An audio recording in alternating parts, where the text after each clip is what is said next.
like I said, this homily and this Mass is made for you guys. We're all here praying for you. When preparing for this homily, my thoughts turned to pulling worms out of a man's foot when it was rotting. When I was 24 years old, I encountered a man on the streets, and his foot was rotting. And I cut off all the flesh that was just barely hanging on and pulled the worms out of his foot. But let me tell you why I was thinking of that story. Today's gospel is about the fact that you are the salt of the earth. And to be honest, it is incredibly true. You are the salt of the earth concretely means that if anyone is going to change this world for the better, it is going to be you guys. You have a weight of responsibility going forth.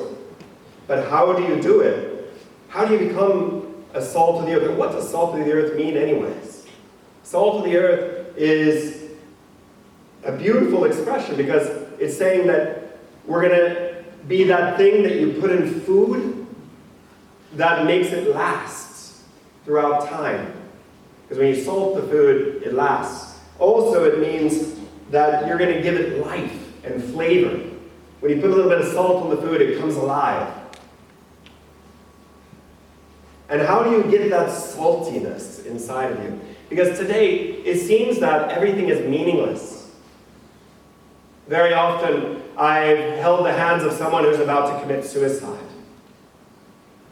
And very much in our country here, as in the place where I originally came from, is because they don't see any reason to keep on going. Everything becomes meaningless. And in holding their hands, I remember many times saying that, you know, God loves you, yes, and I love you too. And there are so many people around you that love you. And they begin slowly to find strength as you hold their hand throughout time, through the months of their inner agony as they're going through it. They begin to feel the salt come back into them, the life come back into them. I would say the meaning come back into them. And it's really cool. And it is such an honor to be able to have little windows like that into people's lives where you're able to hold their hands. But I know that for me, when I was coming out of high school, I didn't have that in me yet. I had a taste for it. I knew I wanted to do something good with my life.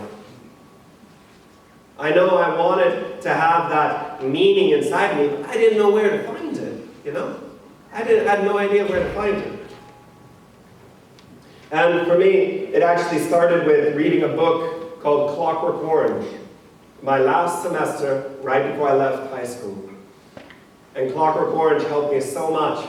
It's an interesting book, to say the least. And if you've ever read it, that's great. If you haven't, it's interesting. I'm sure you'd like it. But it challenged me inside because it made me feel like I didn't want to just be part of a machine of society, just another number in the order of things. That I wanted to have meaning in my life. And coming into the university, I realized that there are so many things that are meaningless in life. I had to discover it on my own, leaving behind this, leaving behind that, and saying, I want to search for what is true, right, and good. But for me, it had a lot to do with philosophy in my journey. But I look around now, and so many people, it actually has to do with business, because business is the structure that holds up our society. Solid business, honest and good, is something our society needs so badly. Justice in this world. And moving forward in my journey, I remember that finding that meaning and finding that determination was so important. It led me to discover secrets, and I'd like to share a little bit of those things with you. I started to discover that I become so much stronger, so much tougher, if I see why. If I see that I care about people. Is Joe, is Jane. I become so much stronger if, in my mind, I'm able to discover why I should be strong. And I ask you, why should you be strong? Why should you go forth? And a secret, of course, is in love. But is in the real love put into action. And that implies justice, peace, truth. That implies so many things when you speak about that. Because it's not, if we just said love, love, love, love, love, love, all the time, it becomes like love. And I feel like I'm being sucked into molasses of love. Sucked into syrup, like you use on pancakes. It's just like you're drowning in love, and it's like, ugh. No good, no good. But love without truth is meaningless. It's like molasses or syrup that sucks you in. It's horrible. But in our hearts, we know it is love. That is the reason why we go forward. That is the reason why we go forward. And in my journey, I found myself saying, okay, I want to give my whole life to God, as you know, because I'm a priest. So I discovered I want to give my whole life to God, because I found that to be the most meaningful thing I could do, because that way I could work as being a doctor of souls, not just on working on the body. But then, as I was going forward, a lot of it was cerebral, meaning it's all in my head. How do you know if you really have that saltiness to stand up for what is right in life? How do you know? It's easy to join a group. Like if the whole world is out there picketing, it's easy to join a group like that. But when the gun is put before your head, do you still hold on to what is good and true?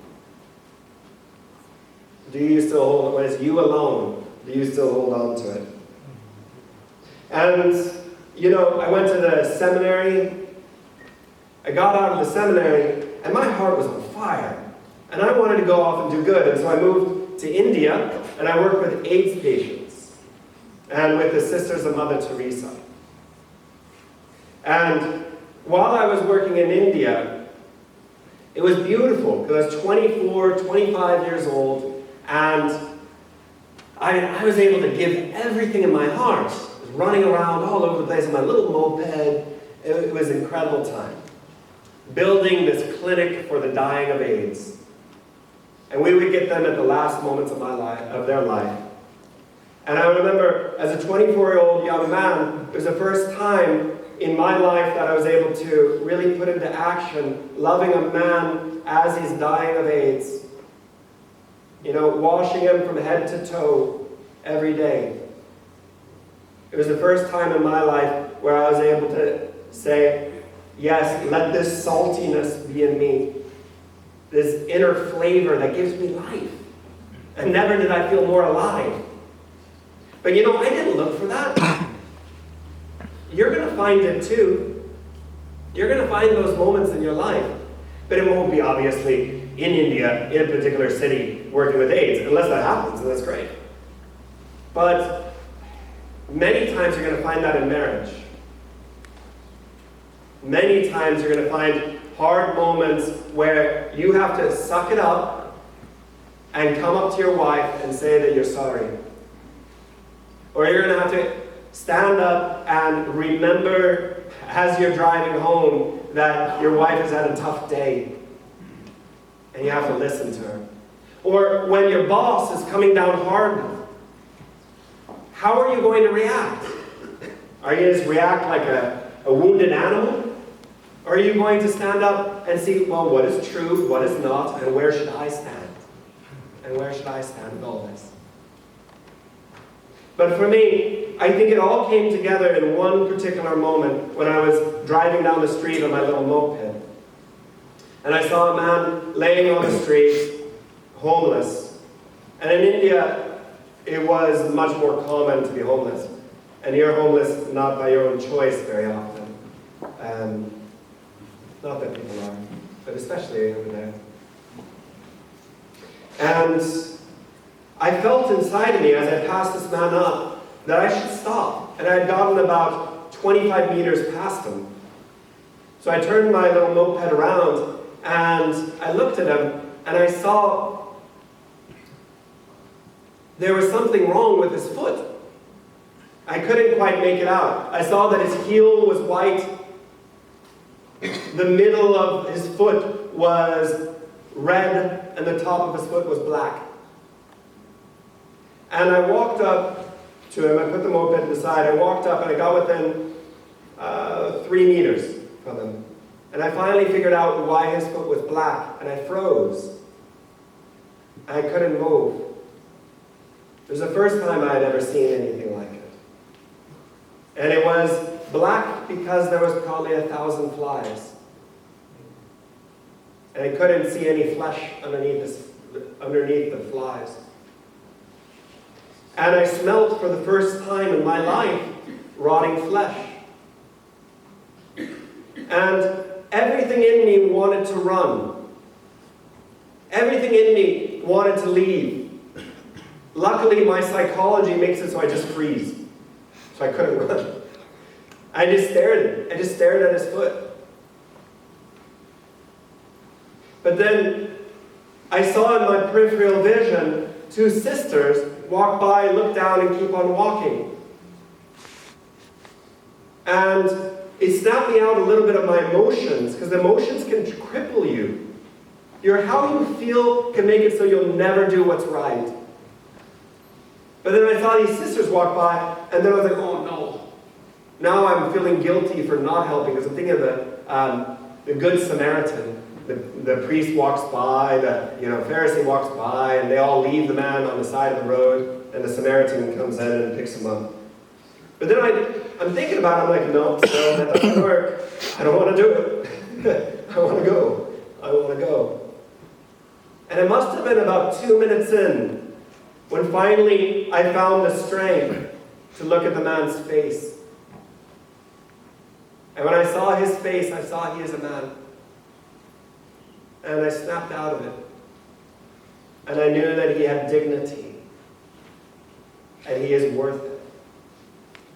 And so I found the strength to put a bag over his foot, to pick him up, take him to the doctor.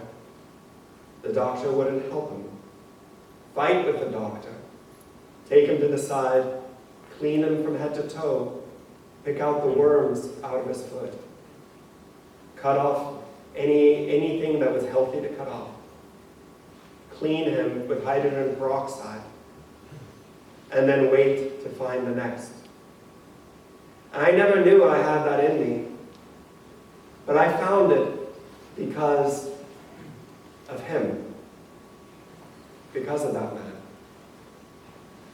And I hope that you can find that saltiness when you look into the eyes of your children, when you look into the eyes of the people that you're teaching, when you look in the eyes of the man or woman that you encounter on the road. For me, that gives saltiness. Seeing the dignity of the other person. And so, as young men, very often in history, most societies give you a rite of passage, where you have to hold on to a bit of fire, and say, I'm not going to flinch, I'm tough, kind of thing. And it's kind of silly, but it's not at the same time. There has to be something meaningful enough in your life so that you hold on to that fire and you don't flinch. There has to be a reason why. And I tell you, you can discover it. You can discover it, especially in the love of others. But it has to be real love, not just cerebral or head love. And so you too will definitely be one who goes out and picks up your brother on the street. Whether it be through the establishment of justice by being a lawyer, I met many actually an honest and good lawyer, and we need him. Whether it be being that doctor that through the kindness of their smile and the rectitude of their judgment, they stand firm to hold up all the sick. Or it be through that businessman who does his best to give an honest deal so that our society might have that structure of justice. You will find meaning, because what you have to do in life has it. It is real. And so as you go forth, be that salt. Be that salt of this earth that gives meaning, so that those who are in darkness might receive the light. And that light is shown through your smile, your face, your love, your gift. In the name of the Father, and the Son, and the Holy Spirit. Amen.